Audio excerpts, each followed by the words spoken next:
ভারত বাংলাদেশ সীমান্তবর্তী গ্রাম কলাইবাড়ি, সেখানেই রাতভর চলল গাজন উৎসব। চৈত্র মাস পড়তেই শুরু হয় গ্রাম এলাকায় গাজনে সং উৎসব। এক মাস নিরামিষ খেয়ে এই চড়কের পাট পূজা করে থাকেন গ্রামবাসীরা। গ্রামে গঞ্জে সেই গাজন উৎসব তথা চড়ক পূজায় মেতে ওঠে ৮ থেকে ৮০।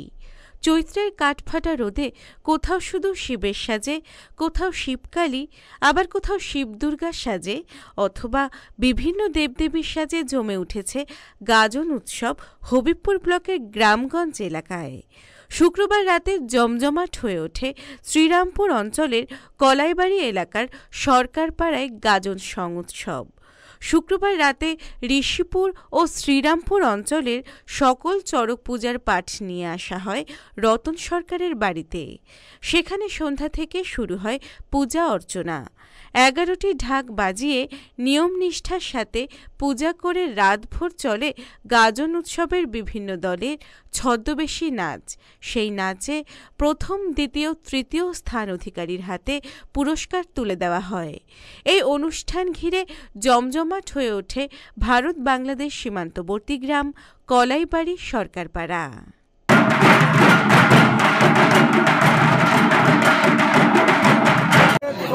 হচ্ছে আমাদের ঠাকুর পাঠ ঠাকুর, হচ্ছে আমাদের ঋষিপুর অঞ্চলে, শ্রীরামপুর অঞ্চলে টোটাল মিলিয়ে আমি যখন যাচ্ছি আমার বাড়িতে আছে 7খানা ঠাকুরের পূজা হচ্ছে।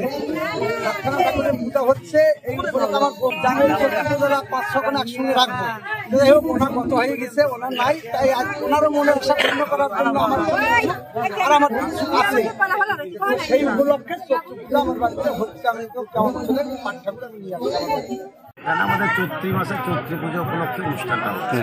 তো মানে কি অনুষ্ঠান এটা? চৈত্র পুজো কি পুজো হয়? এটা পাঠ পুজো বলি আমরা, চড়ক। দেখা যাচ্ছে যে অনেকগুলো পাঠ রয়েছে এবং কি সে বিশেষত্ব কি রয়েছে? এর বিষয় মাহাত্ম্য অনেক কিছু থাকে এর মধ্যে। এরকম আমরা এখানে আসতে হচ্ছে, এনার বাড়িতে আসছে আগামীকালকে, এটা আমাদের অধিবাসী এবং এখানে আমরা হাজরা ছাড়ি।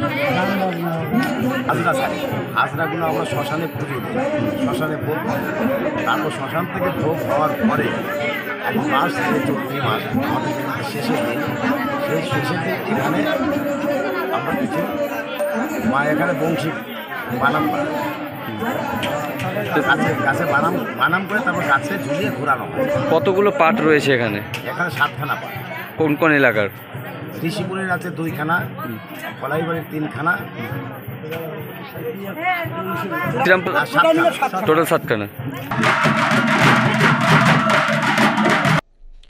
মালদা টুডে।